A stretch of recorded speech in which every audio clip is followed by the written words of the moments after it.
Students welcome back. Student ई और M topic से related ही चंद एक शॉर्ट हमारी बुक में मौजूद है। एक क्वेश्चन हमारा क्वेश्चन नंबर 6 इसी टॉपिक से रिलेटेड है। इसको समझने की हम लोग कोशिश करते हैं। तो स्टूडेंट अगर आप क्वेश्चन पढ़ें देखें, इसमें उसने बोला है suppose that a charge q is moving in a uniform magnetic field. एक चार्ज क्यू है वो मूव कर रहा है यूनिफॉर्म मैग्नेटिक फील्ड में with velocity we.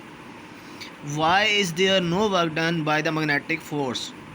Magnetic force क्यों वर्क नहीं करती? स्टूडेंट आपको टॉपिक के अंदर भी समझा चुका हूँ, मैग्नेटिक फोर्स एक डिफ्लेक्टिंग फोर्स है। ठीक है, ये वर्क कोई नहीं परफॉर्म करती, हर पॉइंट पे सिर्फ डिफ्लेक्ट करवाती है। रीज़न फिर भी आपको डायग्राम के थ्रू समझाता हूँ। देखें, हमने पढ़ा कि जब भी कोई चार्ज मैग्नेटिक फील्ड के अंदर मूव करता है, जब भी कोई चार्ज मैग्नेटिक फील्ड के अंदर मूव करता है तो उस पर ये फोर्स लगती है F = QVB। ठीक है, अब ये फोर्स तब लगती है स्टूडेंट्स जब वेलोसिटी एंड मैग्नेटिक फील्ड एक दूसरे के परपेंडिकुलर हों, जैसे कि यहाँ पे हैं। तो फोर्स इनके परपेंडिकुलर होती है, वो वेलोसिटी के भी फोर्स परपेंडिकुलर होती है, फोर्स मैग्नेटिक फील्ड के भी परपेंडिकुलर होती है।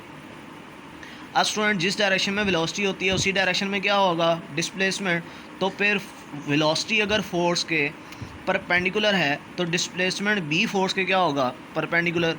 अब अगर हम वर्क कैलकुलेट करना चाहें तो वर्क = FD cos थीटा होता है।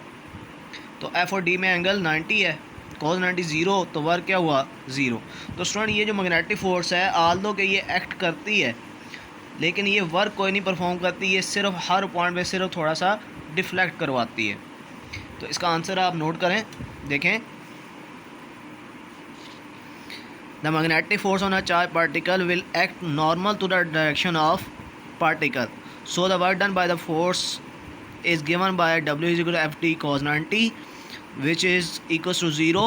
Thus we can say that magnetic force is a deflecting force and it cannot do any work. Student इसके बाद एक और शॉर्ट जी, ये देखें, ये हमारे पास एक और शॉर्ट है जो कि इसी टॉपिक से रिलेटेड है और एग्जैक्टली मैंने इसी तरह आपको ये समझा भी चुका हूँ टॉपिक के अंदर।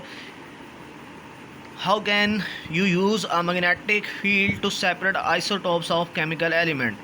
मैग्नेटिक फील्ड को आप कैसे इस्तेमाल करेंगे केमिकल एलिमेंट के आइसोटोप्स को अलग करने के लिए। स्टूडेंट ये हमने फार्मूला इस टॉपिक में बनाया, इसी के अंदर इस फार्मूले को मॉडिफाई करके मैंने आपको ये शक्ल बना के दिखाई दी कि रेडियस डायरेक्टली प्रोपोर्शनल होगा किसके, मैस के। ऐसे ही है जी।